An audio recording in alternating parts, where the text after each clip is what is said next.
Welcome to Gelly Does Documentaries, where you will listen to the podcasts. We are here to discuss Jeffrey Dahmer. Make sure you like and subscribe for more. Jeffrey Lionel Dahmer, born May 21, 1960, died November 28, 1994, also known as the Milwaukee Cannibal or the Milwaukee Monster, was an American serial killer and sex offender who committed the murder and dismemberment of 17 men and boys between 1978 and 1991. Many of his later murders involved necrophilia, cannibalism, and the permanent preservation of body parts. Typically all were part of the skeleton. Although he was diagnosed with borderline personality disorder, schizotypal personality disorder, and a psychotic disorder, Dahmer was found to be legally sane at his trial.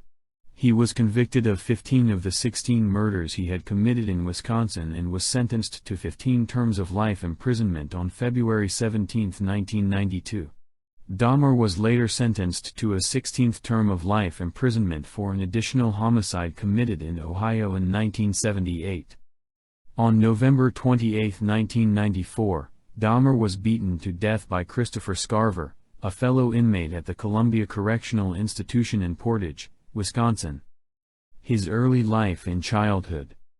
Dahmer was born May 21, 1960, in Milwaukee, Wisconsin, the first of two sons of Joyce Annette, née Flint, February 7, 1936, November 27, 2000, a teletype machine instructor, and Lionel Herbert Dahmer, born July 29, 1936, a Marquette University chemistry student and later a research chemist.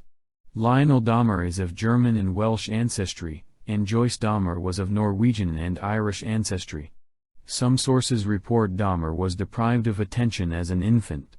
Other sources, however, suggest that Dahmer was generally doted on as an infant and toddler by both parents, although his mother was known to be tense, greedy for both attention and pity, and argumentative with her husband and their neighbors. As Dahmer entered first grade, Lionel's university studies kept him away from home much of the time. When he was home, his wife, a hypochondriac who suffered from depression, demanded constant attention and spent an increasing amount of time in bed. On one occasion, she attempted suicide with Equinel. Consequently, neither parent devoted much time to their son, who later recollected that, from an early age, he felt unsure of the solidity of the family, recalling extreme tension and numerous arguments between his parents during his early years. Dahmer had been an energetic and happy child but became notably subdued after double hernia surgery shortly before his 4th birthday. At elementary school, Dahmer was regarded as quiet and timid. One teacher later recollected she detected early signs of abandonment in Dahmer due to his father's absence and mother's illnesses, the symptoms of which increased when she became pregnant with her second child. Nonetheless, in elementary school, Dahmer did have a small number of friends. In October 1966, the family moved to Doylestown, Ohio. When Joyce gave birth in December, Dahmer was allowed to choose the name of his new baby brother. He chose the name David. The same year, Lionel earned his degree and started work as an analytical chemist in nearby Akron, Ohio. From an early age, Dahmer manifested an interest in dead animals. His fascination with dead animals may have begun when, at the age of 4, he saw his father removing animal bones from beneath the family home. According to Lionel, Dahmer was oddly thrilled by the sound the bones made, and became preoccupied with animal bones, which he initially called his fiddlesticks. He occasionally searched beneath and around the family home for additional bones, and explored the bodies of live animals to discover where their bones were located. In 1968, the family moved to Bath Township, Summit County, Ohio. This address was their third in 2 years, and the Dahmer 6th address since marriage. The home stood in 1.5 acres of woodland, with a small hut only a short walk from the house where Dahmer began collecting large insects such as dragonflies and moths and the skeletons of small animals such as chipmunks and squirrels.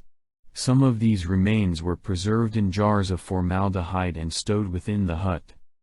2 years later, during a chicken dinner, Dahmer asked Lionel what would happen if the chicken bones were placed in bleach. Lionel, pleased by what he believed to be his son's scientific curiosity, demonstrated how to safely bleach and preserve animal bones. Dahmer incorporated these preserving techniques into his bone collecting, and also began collecting dead animals, including roadkill, which he would dissect and bury beside the hut, with the skulls occasionally placed atop makeshift crosses. According to one friend, Dahmer explained to him that he was curious as to how animals fit together. In one instance in 1975, Dahmer decapitated the carcass of a dog before nailing the body to a tree and impaling the skull upon a stick in the woodland behind his house. As a prank, he later invited a friend to view the display, claiming he had discovered the remains by chance. The same year Lionel taught his son how to preserve animal bones. Joyce began increasing her daily consumption of Equinil, laxatives, and sleeping pills, further minimizing her tangible contact with her husband and children. Adolescence and high school. From his freshman year at Revere High School, Dahmer was seen as an outcast. By the age of 14, he had begun drinking beer and hard alcohol in daylight hours, frequently concealing his liquor inside the jacket he wore to school. He mentioned to one classmate who inquired why he was drinking scotch in a morning history class that the alcohol he consumed was my medicine. Although largely uncommunicative, in his freshman year, Dahmer was seen by staff as polite and highly intelligent but with average grades. He was a keen tennis player and played briefly in the high school band. When he reached puberty, Dahmer discovered he was gay. He did not tell his parents. In his early teens, he had a brief relationship with another teenage boy, although they never had intercourse. By Dahmer's later admission, he began fantasizing about dominating and controlling a completely submissive male partner in his early to mid-teens, and his masturbatory fantasies gradually evolved to his focusing on chests and torsos. These fantasies gradually became intertwined with dissection. When he was about 16, Dahmer conceived a fantasy of rendering unconscious a particular male jogger he found attractive, and then making sexual use of his body. On one occasion Dahmer concealed himself in bushes with a baseball bat to lie in wait for this man. However, he did not pass by on that particular day. Dahmer later admitted this was his first attempt to attack and render an individual submissive to him. Among his peers at RHS, Dahmer became something of a class clown who often staged pranks, which became known as doing a Dahmer. These included bleeding and simulating epileptic seizures or cerebral palsy at school and local stores. On occasion, Dahmer would perform these antics for money to purchase alcohol. By 1977, Dahmer's grades had declined. His parents hired a private tutor, with limited success. The same year, in an attempt to save their marriage, his parents attended counseling sessions. They continued to quarrel frequently. When Lionel discovered Joyce had engaged in a brief affair in September 1977, they both decided to divorce, telling their sons they wished to do so amicably. Lionel moved out of the house in early 1978, temporarily residing in a motel on North Cleveland-Massillon Road. In May 1978, Dahmer graduated from high school. A few weeks before his graduation, one of his teachers observed Dahmer sitting close to the school parking lot, drinking several cans of beer. When the teacher threatened to report the matter, Dahmer informed him he was experiencing a lot of problems at home and that the school's guidance counselor was aware of them. That spring, Joyce and David moved out of the family home to live with relatives in Chippewa Falls, Wisconsin. Dahmer had just turned 18 and remained in the family home. Dahmer's parents' divorce was finalized on July 24, 1978. Joyce was awarded custody of her younger son and alimony payments. Late teens and early 20s, first murder. Murder of Stephen Hicks. Dahmer committed his first murder in 1978, 3 weeks after his graduation. On June 18, Dahmer picked up a hitchhiker named Stephen Mark Hicks, who was almost 19. Dahmer lured the youth to his house on the pretext of drinking. Hicks, who had been hitchhiking to a rock concert at Chippewa Lake Park, Ohio, agreed to accompany Dahmer to his house upon the promise of a few beers with Dahmer as he had the house to himself. According to Dahmer, The sight of the bare-chested Hicks standing at the roadside stirred his sexual feelings, although when Hicks began talking about girls, he knew any sexual passes he made would be rebuffed. After several hours of talking, drinking and listening to music, Hicks wanted to leave and I didn't want him to leave. Dahmer bludgeoned Hicks with a 10-pound, 4.5 kilograms, dumbbell. He later stated he struck Hicks twice from behind with the dumbbell as Hicks sat upon a chair. When Hicks fell unconscious, Dahmer strangled him to death with the bar of the dumbbell, then stripped the clothes from Hicks' body before exploring his chest with his hands, then masturbating as he stood above the corpse. Hours later, Dahmer dragged the body to the basement. The following day, Dahmer dissected Hicks' body in his basement. He later buried the remains in a shallow grave in his backyard. Several weeks later, he unearthed the remains and pared the flesh from the bones. He dissolved the flesh in acid before flushing the solution down the toilet. He crushed the bones with a sledgehammer and scattered them in the woodland behind the family home. College and Army service. 6 weeks after the murder of Hicks, Dahmer's father and his fiancée returned to his home, where they discovered Jeffrey living alone at the house. That August, Dahmer enrolled at Ohio State University, OSU, hoping to major in business. Dahmer's sole term at OSU was completely unproductive, largely because of his persistent alcohol abuse throughout the majority of the term. He received failing grades in Introduction to Anthropology, Classical Civilizations, and Administrative Science. The only course Dahmer was successful at was riflery, having received a B- grade. His overall GPA was 0.45. On one occasion, Lionel paid a surprise visit to his son, only to find his room strewn with empty liquor bottles. Despite his father having paid in advance for the second term, Dahmer dropped out of OSU after just 3 months. In January 1979, on his father's urging, Dahmer enlisted in the United States Army. He underwent basic training at Fort McClellan in Anniston, Alabama, before training as a medical specialist at Fort Sam Houston in San Antonio, Texas. He was occasionally reprimanded for intoxication while stationed at Fort Sam Houston. On one occasion, an instance of insubordination resulted in his entire platoon being punished, earning Dahmer a severe beating from his fellow recruits. On July 13, 1979, Dahmer was deployed to Baumholder, West Germany, where he served as a combat medic in 2nd Battalion, 68th Armored Regiment, 8th Infantry Division. According to published reports, in Dahmer's first year of service, he was an average or slightly above average soldier. Owing to Dahmer's alcohol abuse, his performance deteriorated and, in March 1981, he was deemed unsuitable for military service and was later discharged from the Army. He received an honorable discharge, as his superiors did not believe that any problems Dahmer had in the Army would be applicable to civilian life. On March 24, 1981, Dahmer was sent to Fort Jackson, South Carolina, for debriefing and provided with a plane ticket to travel anywhere in the country. Dahmer later told police he felt he could not return home to face his father, so he opted to travel to Miami Beach, Florida, both because he was tired of the cold and in an attempt to live by his own means. In Florida, Dahmer found a job at a delicatessen and rented a room in a nearby motel. Dahmer spent most of his salary on alcohol, and was soon evicted from the motel for non-payment.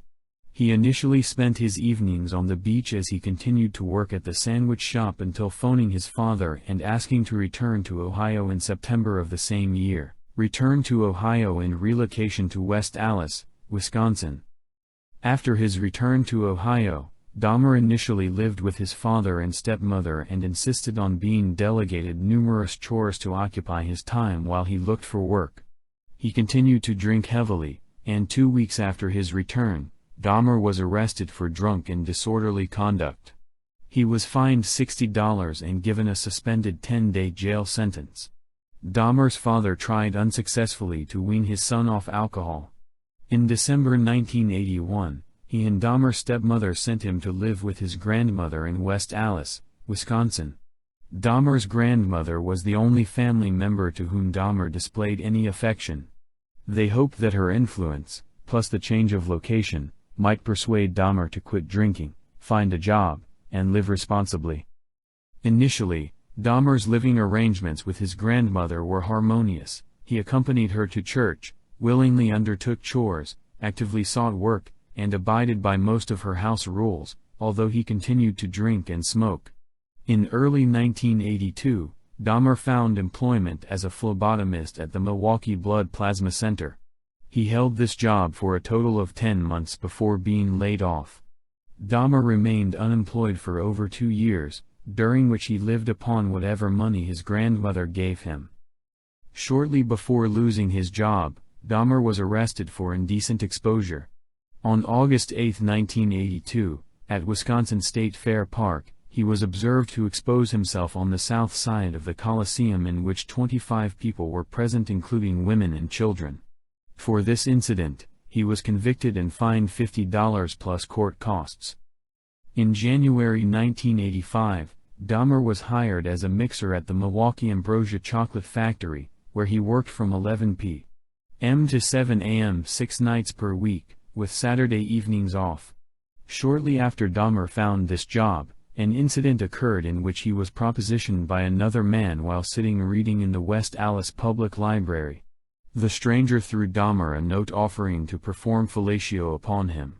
Although Dahmer did not respond to this proposition, the incident stirred in his mind the fantasies of control and dominance he had developed as a teenager, and he began to familiarize himself with Milwaukee's gay bars, gay bathhouses and bookstores. He also stole a male mannequin from a store, which he briefly used for sexual stimulation, until his grandmother discovered the item stowed in a closet and demanded that he discard it.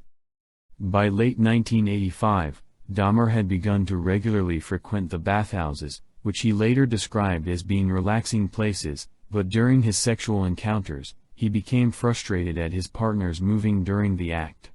Following his arrest, he stated, "I trained myself to view people as objects of pleasure instead of people. For this reason, beginning in June 1986, he administered sleeping pills to his partners, giving them liquor laced with sedatives. He then waited for his partner to fall asleep before performing various sexual acts. To maintain an adequate supply of this medication, Dahmer informed doctors he worked nights and required the tablets to adjust to that schedule. After approximately 12 such instances, the bathhouse's administration revoked Dahmer's membership, and he began to use hotel rooms to continue this practice. Shortly after his bathhouse memberships were revoked, Dahmer read a report in a newspaper regarding the upcoming funeral of an 18-year-old man. He conceived the idea of stealing the freshly interred corpse and taking it home.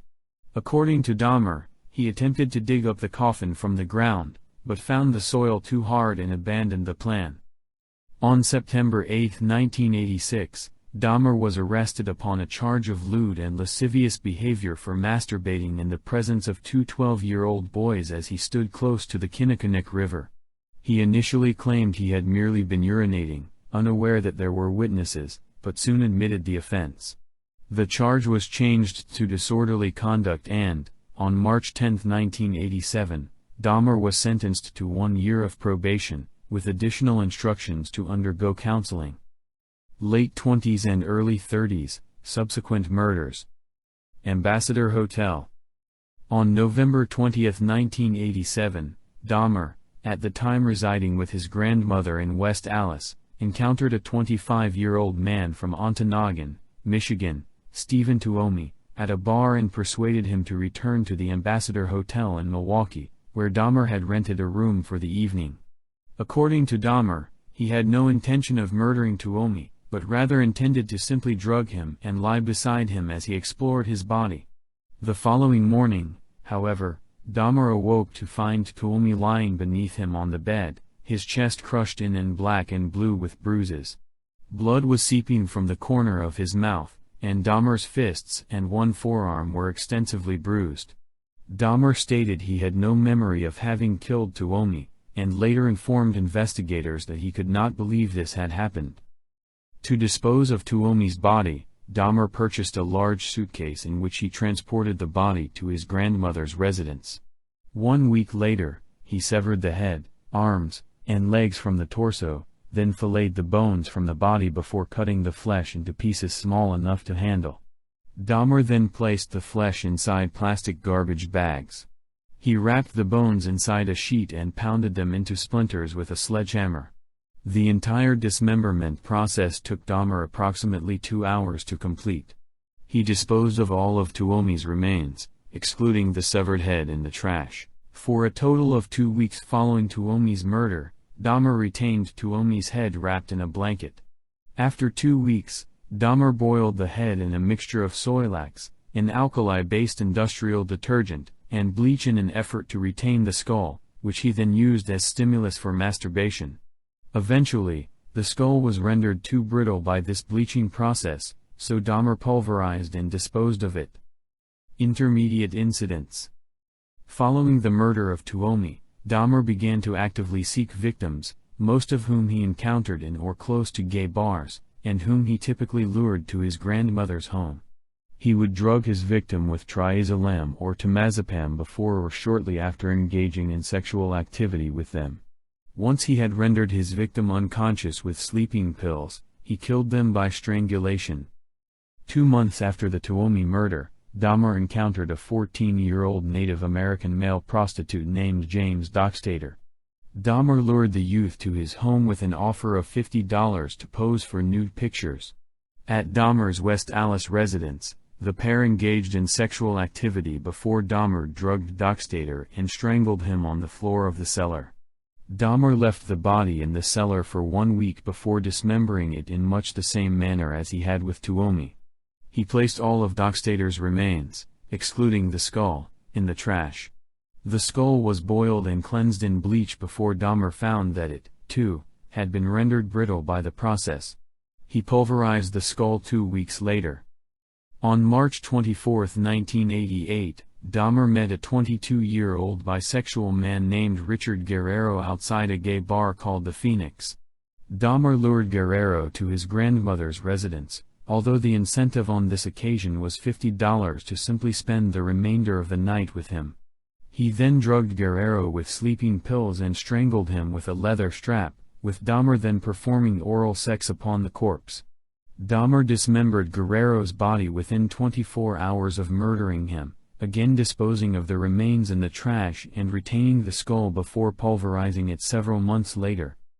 On April 23, Dahmer lured Ronald Flowers Jr. to his house. However, after giving Flowers a drugged coffee, both he and Flowers heard Dahmer's grandmother call, "Is that you, Jeff?"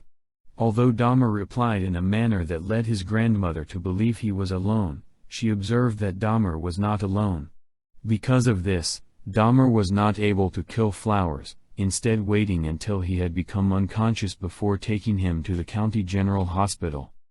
In September 1988, Dahmer's grandmother asked him to move out, largely because of his drinking, his habit of bringing young men to her house late at night and the foul smells occasionally emanating from both the basement and the garage. Dahmer found a one-bedroom apartment at 808 North 24th Street and moved into his new residence on September 25. 2 days later, he was arrested for drugging and sexually fondling a 13-year-old boy whom he had lured to his home on the pretext of posing nude for photographs.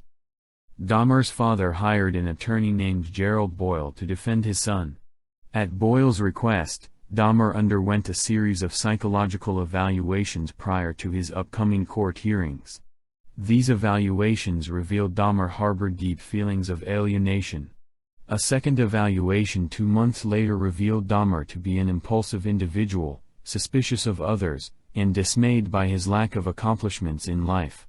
His probation officer also referenced a 1987 diagnosis of Dahmer suffering from a schizoid personality disorder for presentation to the court. On January 30, 1989, Dahmer pleaded guilty to the charges of second-degree sexual assault and of enticing a child for immoral purposes. Sentencing for the assault was suspended until May. On March 20, Dahmer commenced a 10-day Easter absence from work, during which he moved back into his grandmother's home.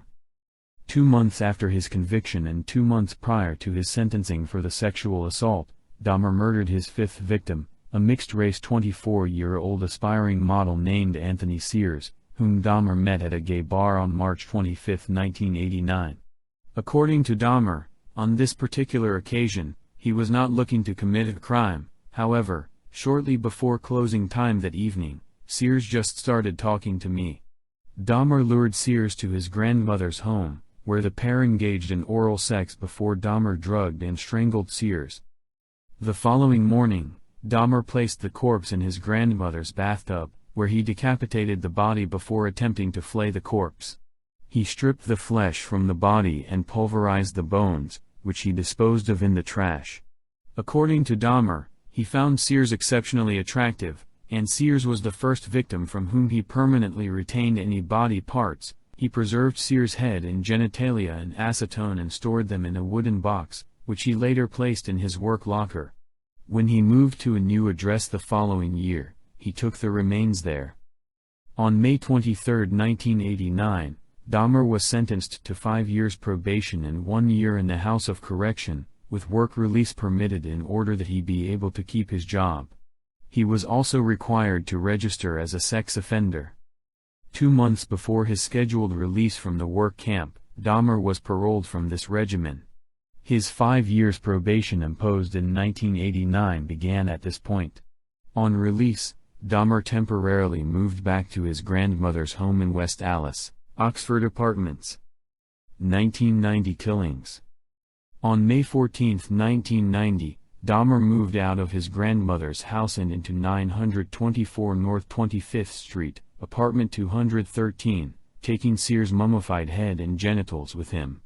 Although located in a high-crime area, the apartment was close to his workplace, was furnished, and at $300 per month inclusive of all bills excluding electricity, was economical. Within 1 week of his moving into his new apartment, Dahmer had killed his sixth victim, Raymond Smith. Smith was a 32-year-old male prostitute whom Dahmer lured to apartment 213 with the promise of $50 for sex. Inside the apartment, he gave Smith a drink laced with 7 sleeping pills, then manually strangled him. The following day, Dahmer purchased a Polaroid camera with which he took several pictures of Smith's body in suggestive positions before dismembering him in the bathroom.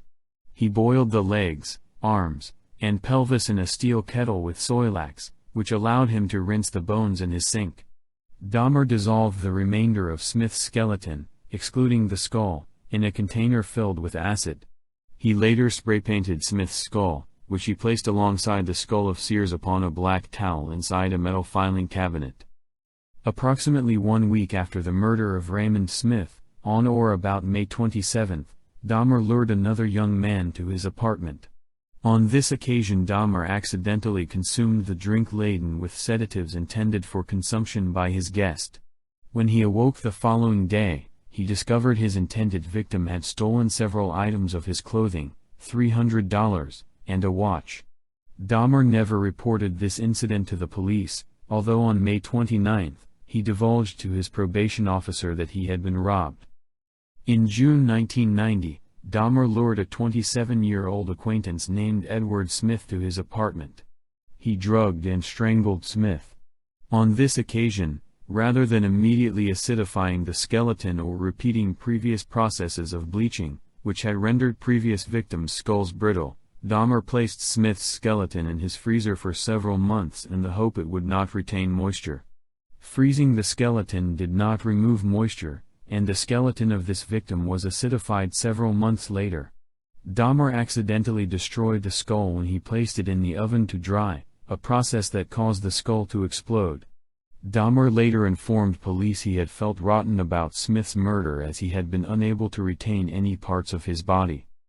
Less than 3 months after the murder of Edward Smith, Dahmer encountered a 22-year-old Chicago native named Ernest Miller outside a bookstore on the corner of North 27th Street. Miller agreed to accompany Dahmer to his apartment for $50 and further agreed to allow him to listen to his heart and stomach. When Dahmer attempted to perform oral sex upon Miller, he was informed, "That'll cost you extra, whereupon Dahmer gave Miller a drink laced with 2 sleeping pills. On this occasion, Dahmer had only 2 sleeping pills to give his victim. Therefore, he killed Miller by slashing his carotid artery with the same knife he used to dissect his victims' bodies. Miller bled to death within minutes. Dahmer then posed the nude body for various suggestive Polaroid photographs before placing it in his bathtub for dismemberment. Dahmer repeatedly kissed and talked to the severed head while he dismembered the remainder of the body. Dahmer wrapped Miller's heart, liver, biceps, and portions of flesh from the legs in plastic bags and placed them in the freezer for later consumption.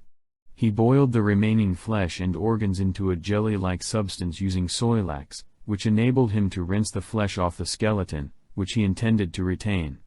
To preserve the skeleton, Dahmer placed the bones in a light bleach solution for 24 hours before allowing them to dry upon a cloth for 1 week. The severed head was initially placed in the refrigerator before being stripped of flesh, then painted and coated with enamel. 3 weeks after the murder of Miller, on September 24, Dahmer encountered a 22-year-old father of 2 named David Thomas at the Grand Avenue Mall. He persuaded him to return to his apartment for a few drinks, with additional money on offer if he would pose for photographs. In his statement to police after his arrest, Dahmer said that, after giving Thomas a drink laden with sedatives, he did not feel attracted to him, but was afraid to allow him to awaken, fearing that he would be angry over having been drugged.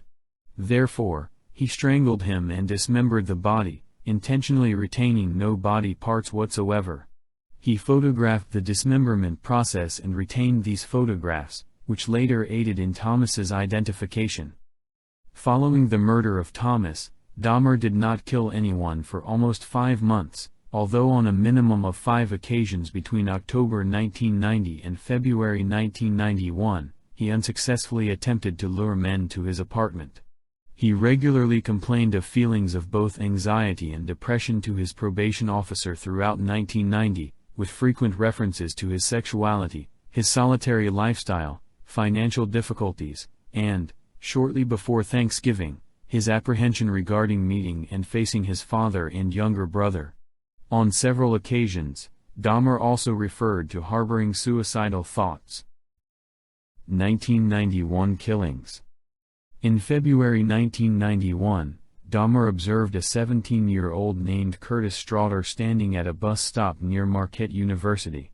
According to Dahmer, he lured Straughter into his apartment with an offer of money for posing for nude photos, with the added incentive of sexual intercourse. Dahmer drugged Straughter, cuffed his hands behind his back, then strangled him to death with a leather strap. He then dismembered Straughter, retaining the youth's skull, hands, and genitals and photographing each stage of the dismemberment process. Less than 2 months later, on April 7, Dahmer encountered a 19-year-old named Errol Lindsay walking to get a key cut. Lindsay was heterosexual. Dahmer lured Lindsay to his apartment, where he drugged him, drilled a hole in his skull and poured hydrochloric acid into it.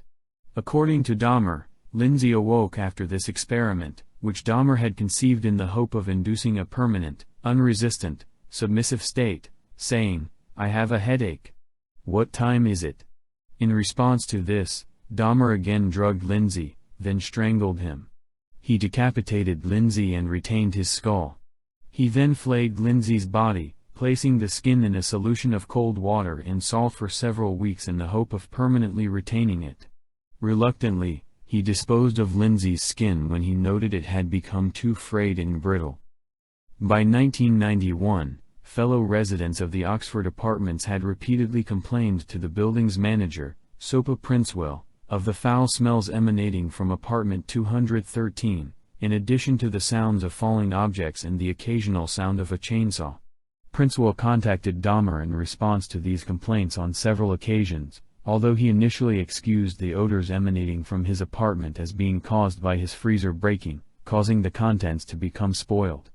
On later occasions, he informed Princewell that the reason for the resurgence of the odor was that several of his tropical fish had recently died, and that he would take care of the matter. On May 24, 1991, Dahmer encountered 31-year-old aspiring model Tony Hughes at a nightclub. He was reportedly lured to Dahmer's apartment with an offer of money to pose for photographs. However, Hughes' friend Michael Ross, who last saw him at a bar with Dahmer, stated that Tony knew Jeff for a long time. And Tony and Jeff had had relations. "Tony told me so." Hughes was drugged into unconsciousness before Dahmer injected hydrochloric acid into his skull in an effort to disable his will and render him submissive, although on this occasion, the drilling and injection proved fatal. On the afternoon of May 26, 1991, Dahmer encountered a 14-year-old Lao teenager named Conarake Synthesymphone on Wisconsin Avenue. Unknown to Dahmer, Synthesymphone was the younger brother of the boy whom he had molested in 1988. He approached the teenager with an offer of money to accompany him to his apartment to pose for Polaroid pictures. According to Dahmer, Synthesymphone was initially reluctant to the proposal, before changing his mind and accompanying him to his apartment, where he posed for 2 pictures in his underwear before Dahmer drugged him into unconsciousness and performed oral sex on him. Before Synthesymphone fell unconscious, Dahmer led the boy into his bedroom, where the body of Tony Hughes, whom Dahmer had killed 3 days earlier, lay naked on the floor. According to Dahmer, he believed that Synthesymphone saw this body, yet did not react to seeing the bloated corpse, likely because of the effects of the sleeping pills he had ingested. On this occasion, Dahmer drilled a single narrow hole into the crown of Synthesymfone's skull, through which he injected hydrochloric acid into the frontal lobe. Dahmer then drank several beers while lying alongside Synthesymphone before briefly falling asleep, then leaving his apartment to drink at a bar and purchase more alcohol. In the early morning hours of May 27, Dahmer returned toward his apartment to discover Synthesymphone sitting naked on the corner of 25th and State, talking in Lao, with 3 distressed young women standing near him. Dahmer approached the women and told them that Synthesymphone, whom he referred to by the alias John Mung, was his friend, and attempted to lead him to his apartment by the arm. The 3 women dissuaded Dahmer, explaining they had phoned 911.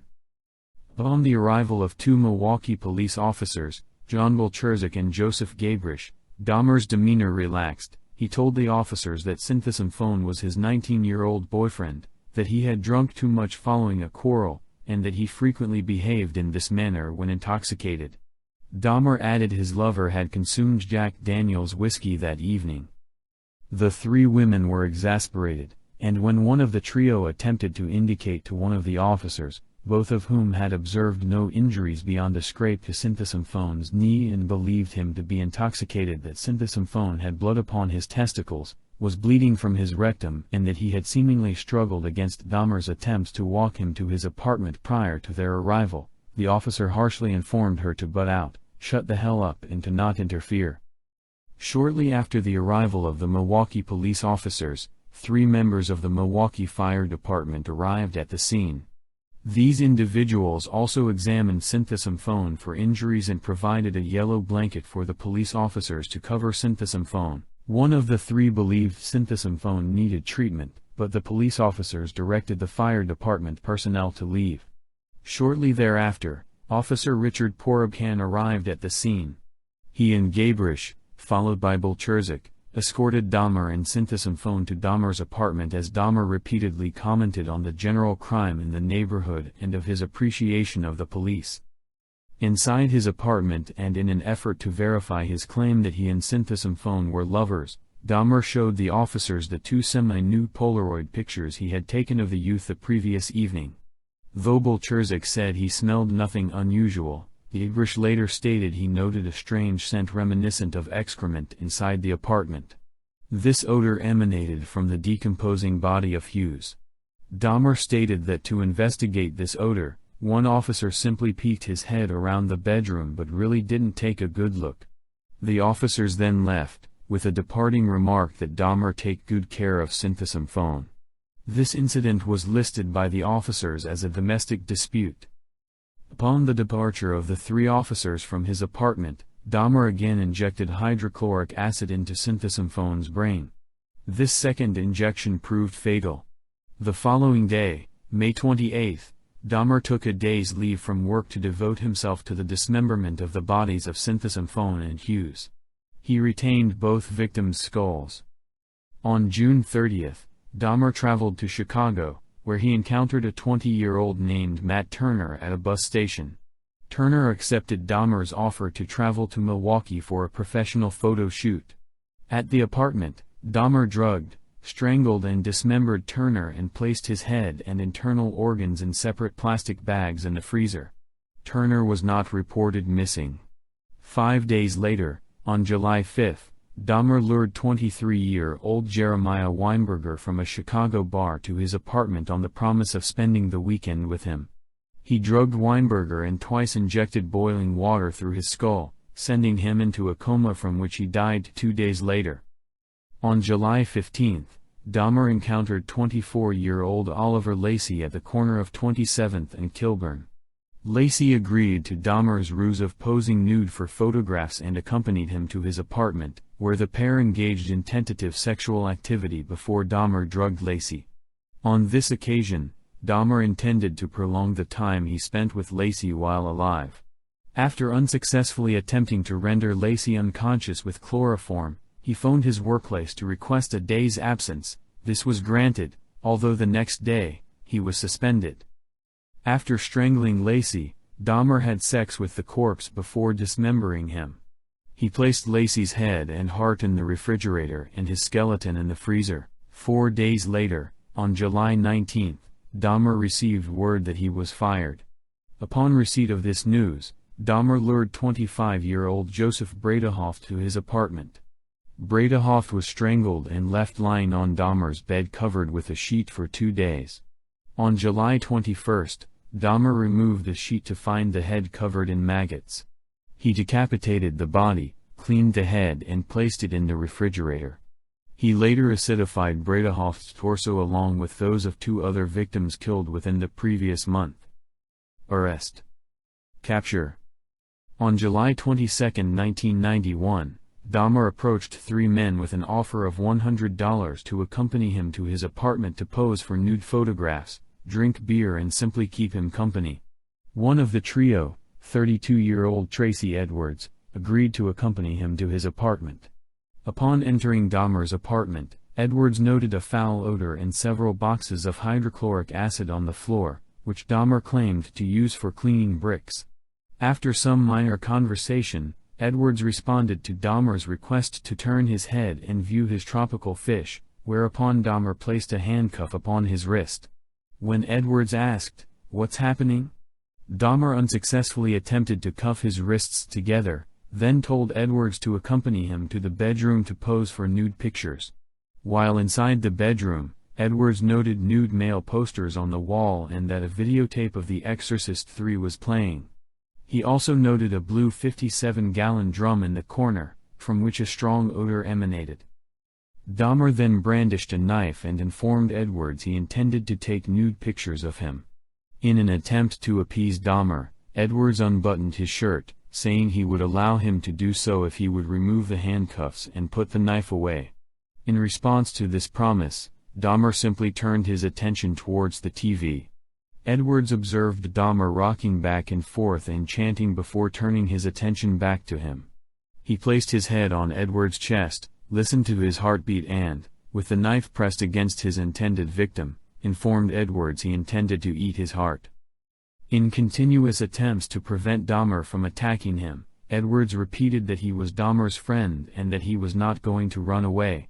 Edwards had decided he was going to either jump from a window or run through the unlocked front door upon the next available opportunity.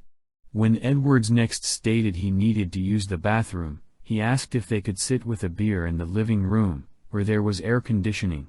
Dahmer consented, and the pair walked to the living room when Edwards exited the bathroom. Inside the living room, Edwards waited until he observed Dahmer have a momentary lapse of concentration before requesting to use the bathroom again. When Edwards rose from the couch, he noted Dahmer was not holding the handcuffs, whereupon Edwards punched him in the face, knocking Dahmer off balance, and ran out the front door. At 11:30 p.m. on July 22, Edwards flagged down 2 Milwaukee police officers, Robert Roth and Rolf Muller, at the corner of North 25th Street.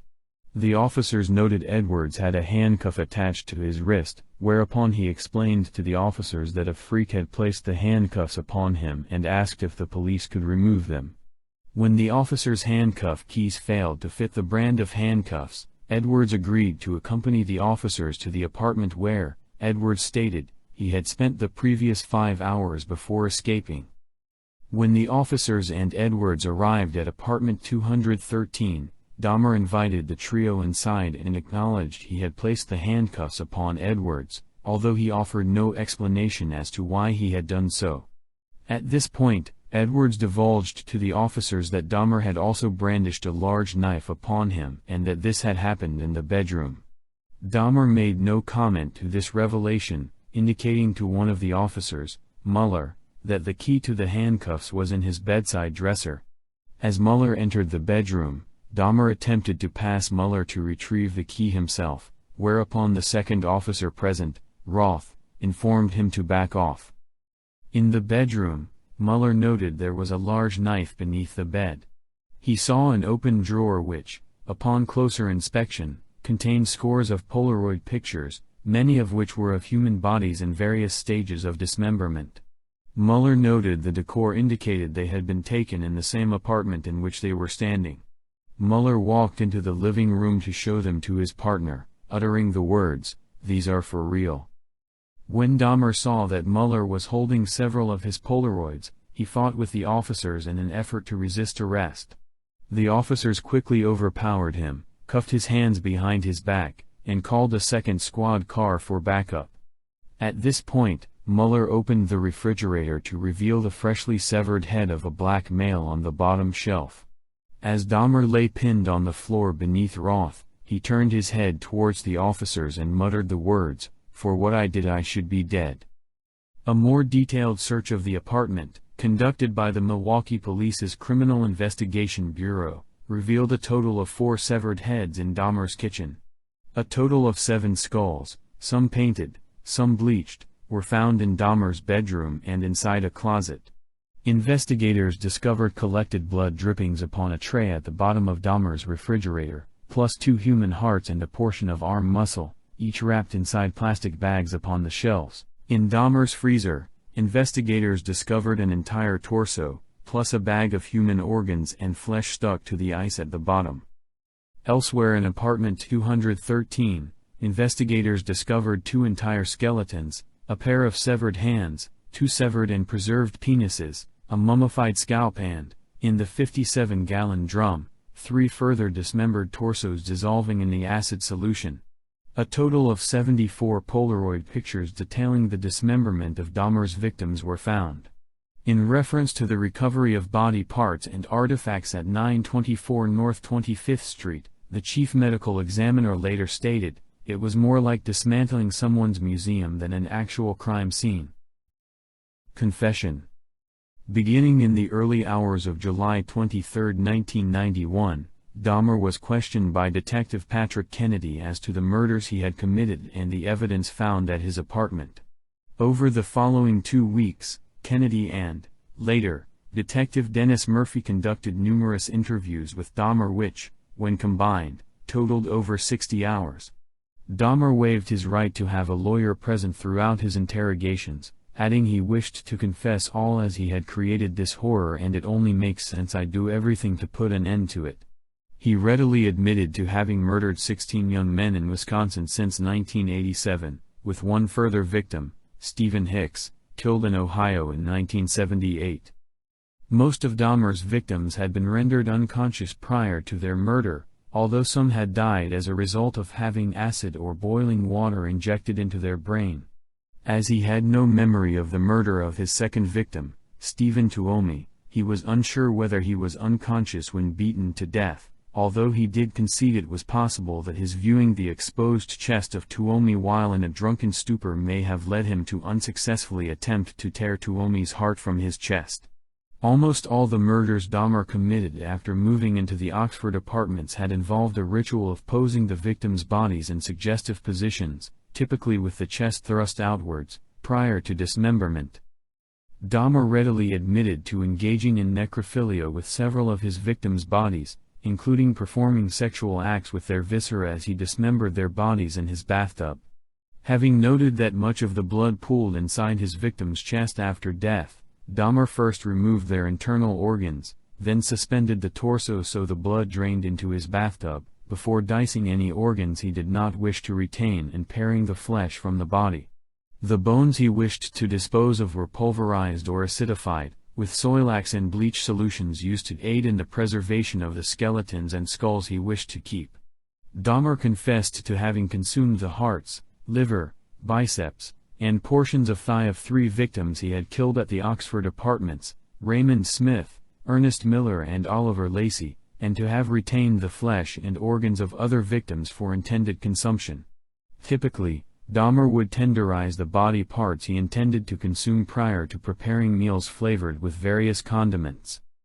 Referencing his reasons for consuming his victims, Dahmer stated he had initially consumed portions of his victims due to curiosity before adding, "I suppose, in an odd way, it made me feel they were even more a permanent part of me." Describing the increase in his rate of killing in the 2 months prior to his arrest, Dahmer stated he had been completely swept along with his compulsion to kill, adding, "It was an incessant and never-ending desire to be with someone at whatever cost. Someone good-looking, really nice-looking. It just filled my thoughts all day long." When asked as to why he had preserved a total of 7 skulls and the entire skeletons of 2 victims, Dahmer stated he had been in the process of constructing a private altar of victims' skulls which he had intended to display on the black table located in his living room and upon which he had photographed the bodies of many of his victims. This display of skulls was to be adorned at each side with the complete skeletons of Miller and Lacey. The 4 severed heads found in his kitchen were to have all flesh removed and used in this altar, as was the skull of at least one future victim.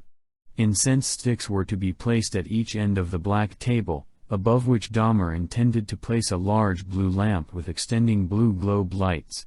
The entire construction was to be placed before a window covered with a black, opaque shower curtain, in front of which Dahmer intended to sit in a black leather chair. When asked in a November 18, 1991, interview whom the altar was dedicated to, Dahmer replied, "Myself. It was a place where I could feel at home."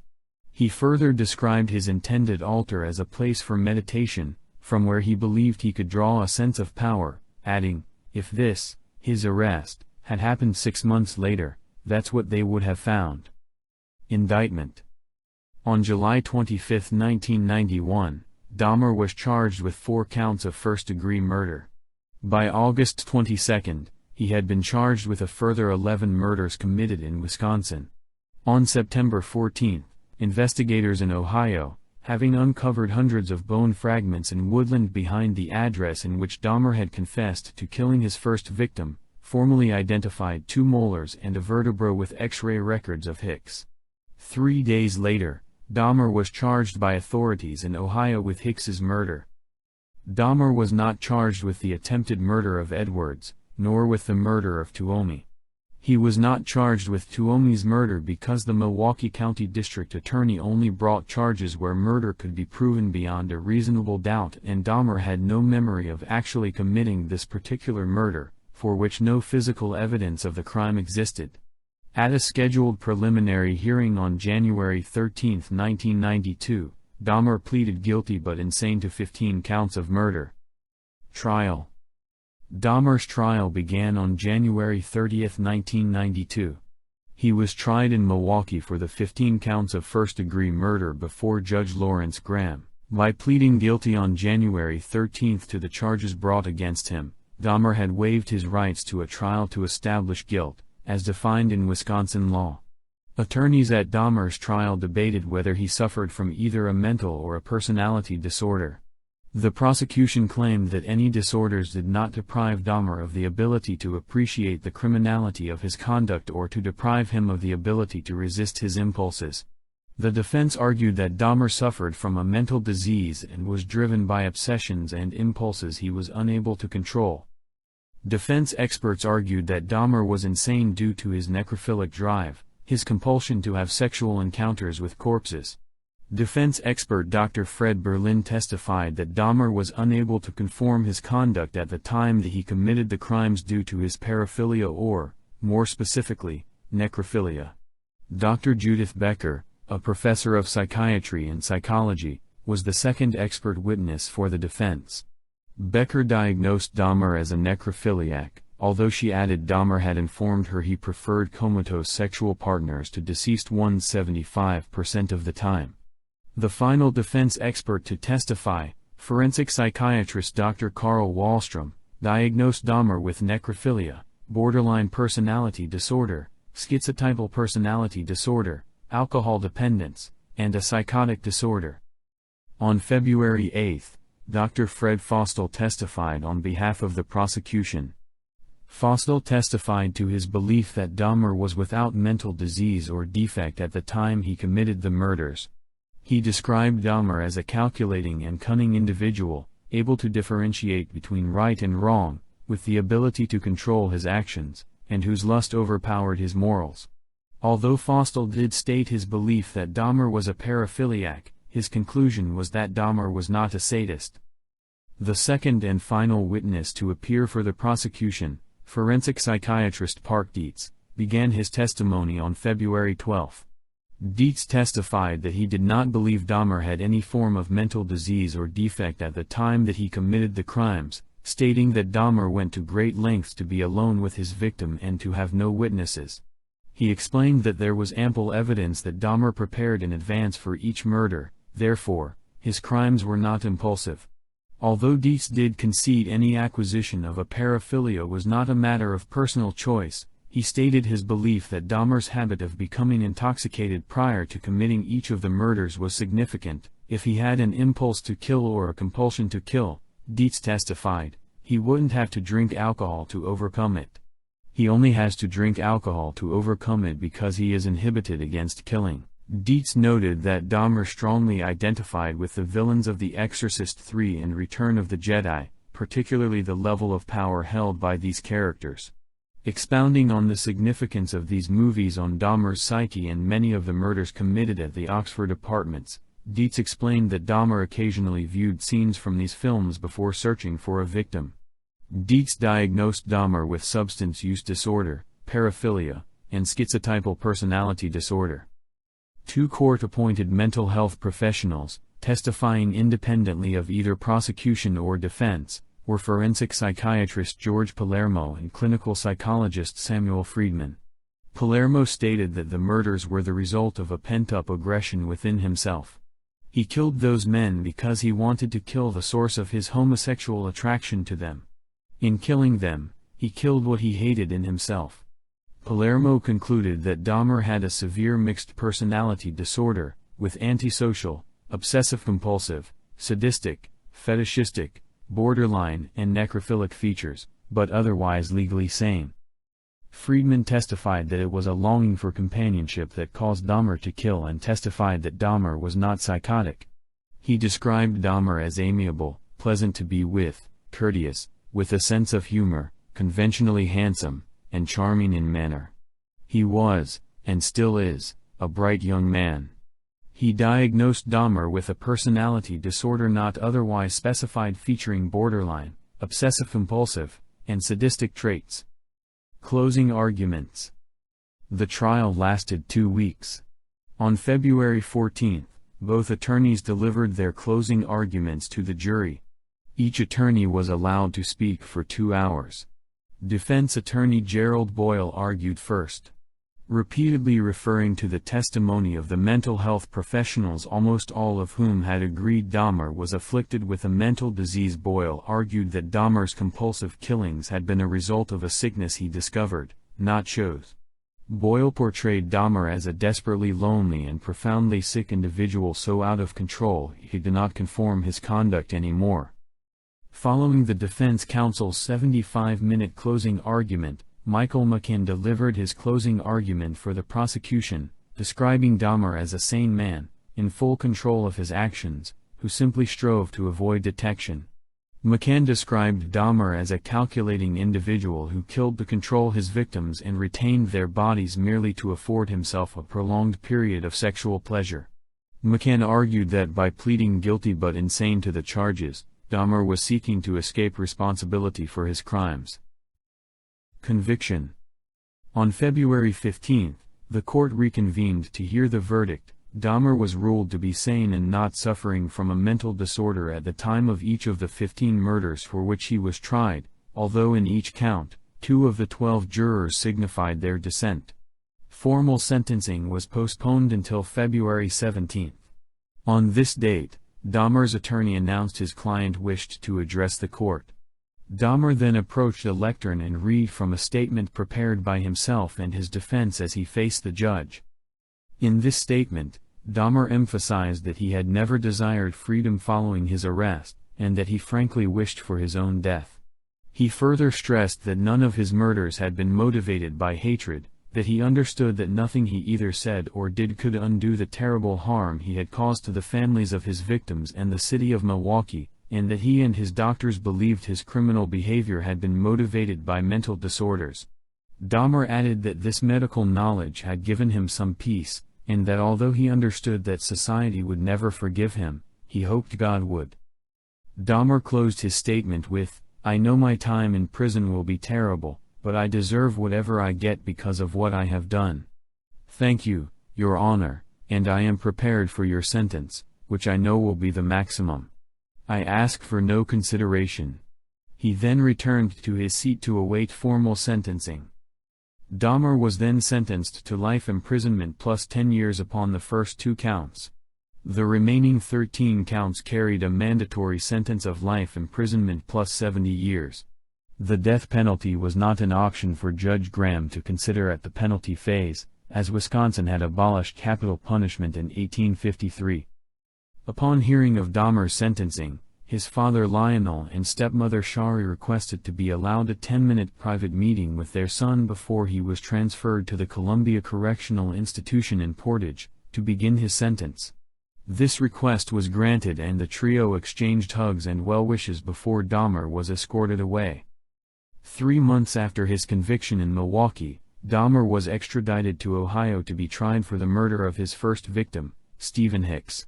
In a court hearing lasting just 45 minutes, Dahmer again pleaded guilty to the charges and was sentenced to a 16th term of life imprisonment on May 1, 1992.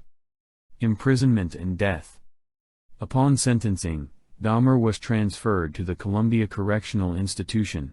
For the first year of his incarceration, Dahmer was placed in solitary confinement due to concerns for his physical safety should he come into contact with fellow inmates. With Dahmer's consent, after 1 year in solitary confinement, he was transferred to a less secure unit, where he was assigned a 2-hour daily work detail cleaning the toilet block. According to prison records, Dahmer received more than $12,000 from pen pals around the world. Shortly after completing his lengthy confessions in 1991, Dahmer had requested to Detective Murphy that he be given a copy of the Bible. This request was granted and Dahmer gradually devoted himself to Christianity and became a born-again Christian.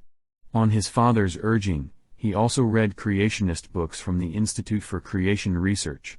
In May 1994, Dahmer was baptized by Roy Ratcliffe, a minister in the Church of Christ and a graduate of Oklahoma Christian University, in the prison whirlpool. Following Dahmer's baptism, Ratcliffe visited him on a weekly basis up until November 1994. Dahmer and Ratcliffe regularly discussed the prospect of death, and Dahmer questioned whether he was sinning against God by continuing to live. Referring to his crimes in a 1994 interview with Stone Phillips on Dateline NBC, Dahmer had stated, "If a person doesn't think that there is a God to be accountable to, then what's the point of trying to modify your behavior to keep it within acceptable ranges? That's how I thought anyway." On July 3, 1994, a fellow inmate, Osvaldo Durruti, attempted to slash Dahmer's throat with a razor embedded in a toothbrush as Dahmer sat in the prison chapel after the weekly church service was concluded. Dahmer received superficial wounds and was not seriously hurt in this incident. According to Dahmer's family, he had long been ready to die, and accepted any punishment which he might endure in prison. In addition to his father and stepmother maintaining regular contact, Dahmer's mother, Joyce, also maintained regular contact with her son. Prior to his arrest, the two had not seen each other since Christmas 1983. Joyce related that in her weekly phone calls, whenever she expressed concerns for her son's physical well-being, Dahmer responded with comments to the effect of, "It doesn't matter, Mom. I don't care if something happens to me." Death. On the morning of November 28, 1994, Dahmer left his cell to conduct his assigned work detail. Accompanying him were two fellow inmates, Jesse Anderson and Christopher Scarver.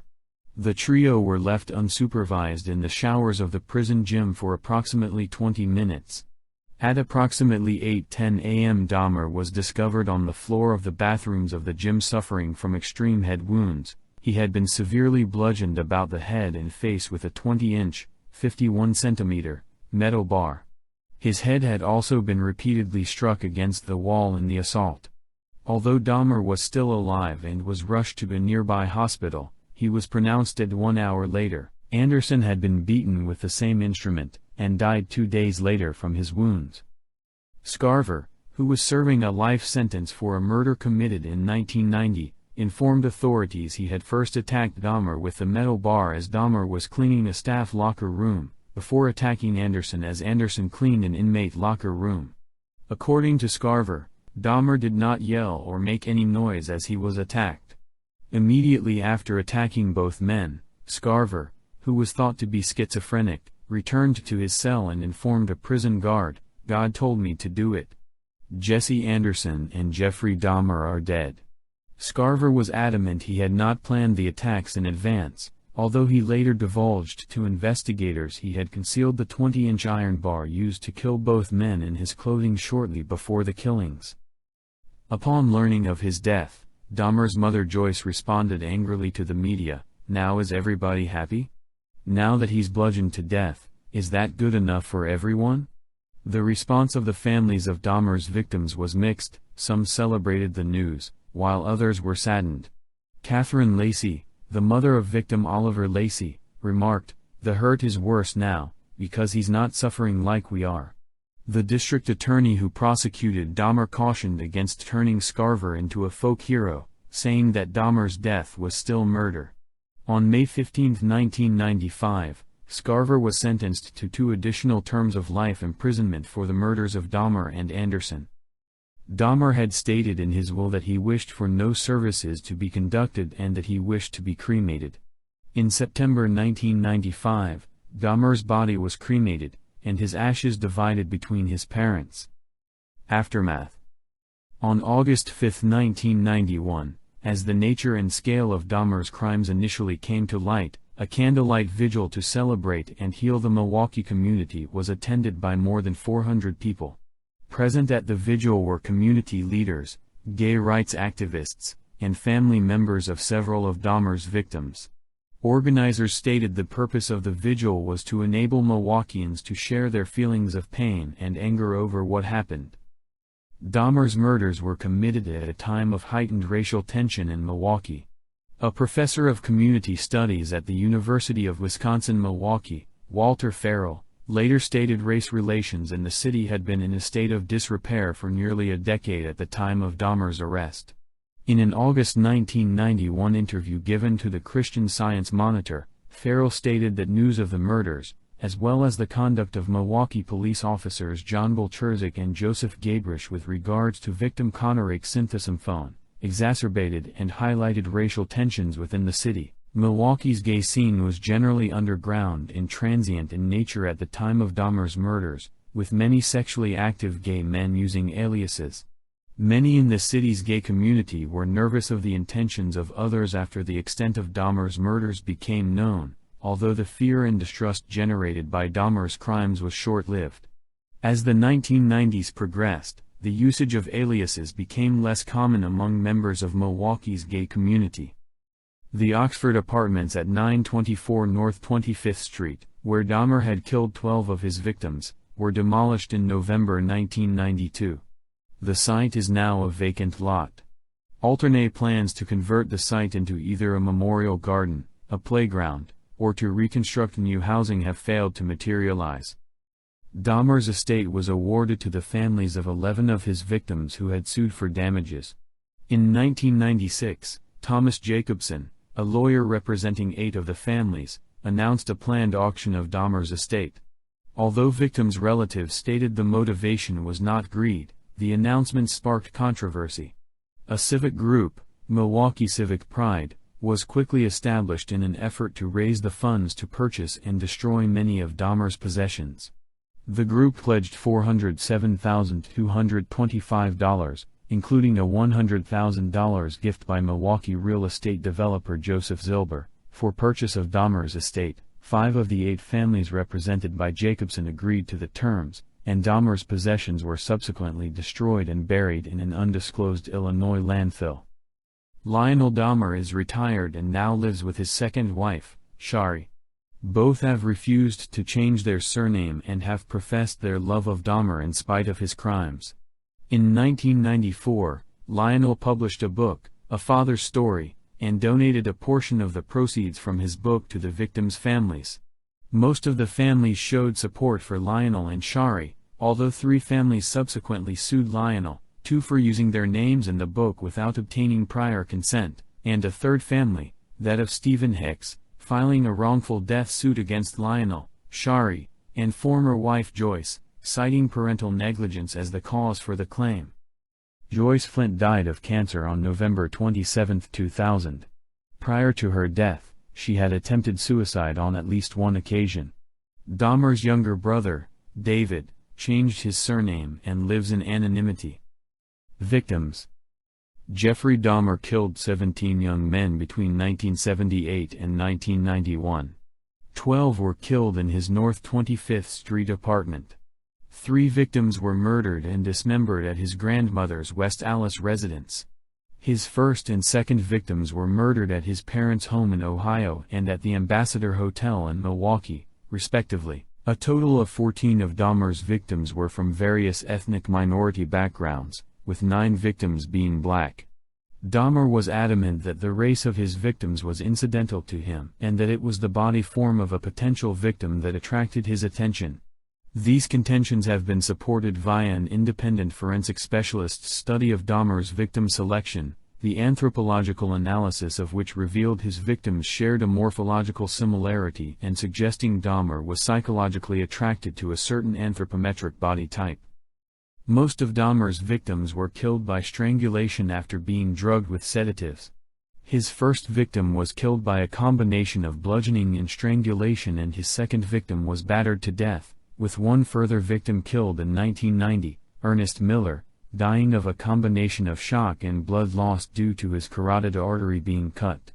4 of Dahmer's victims killed in 1991 had holes bored into their skulls through which Dahmer injected hydrochloric acid or, later, boiling water, into the frontal lobes in an attempt to induce a permanent, submissive, unresistant state.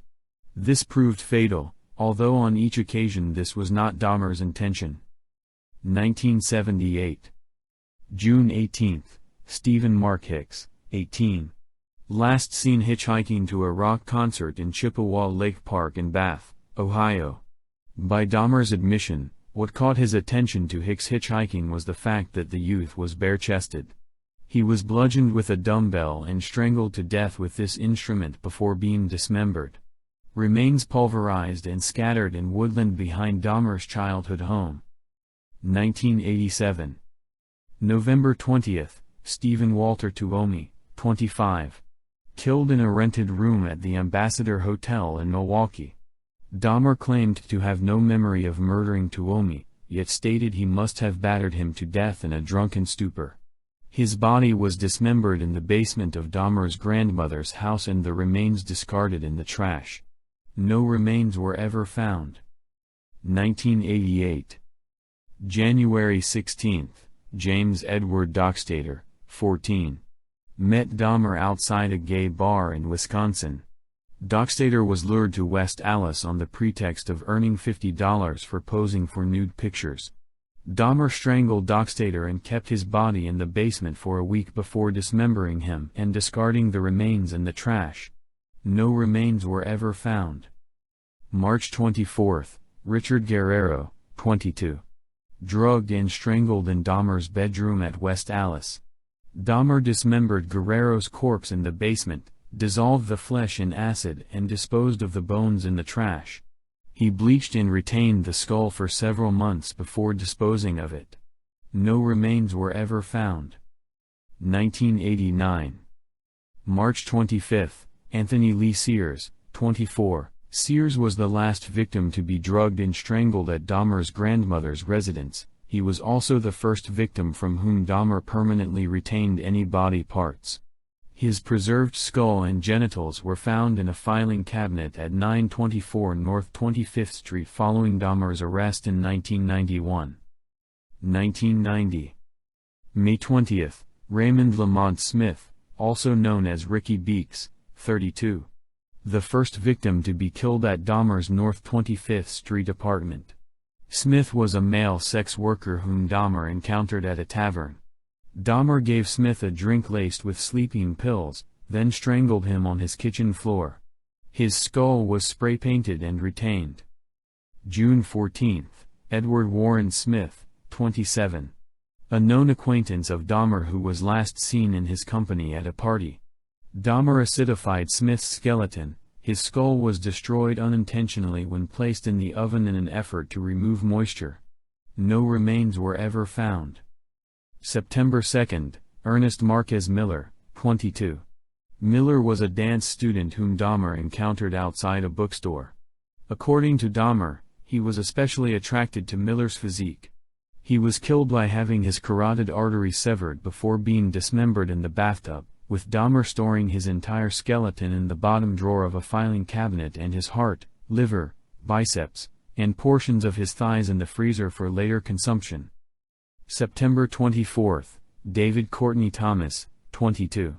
Encountered Dahmer near the Grand Avenue Mall. He was lured to Dahmer's apartment on the promise of money for posing nude.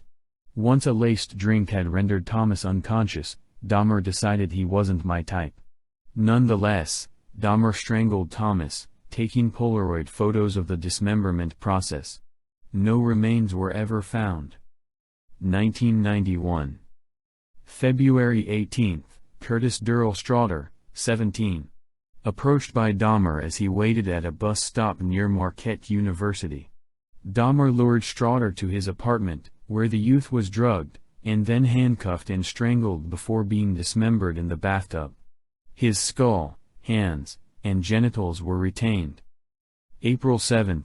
Errol Lindsay, 19. The first victim upon whom Dahmer practiced what he later described to investigators as his drilling technique, a procedure in which he drilled holes into the victim's skull, through which he injected hydrochloric acid into the brain.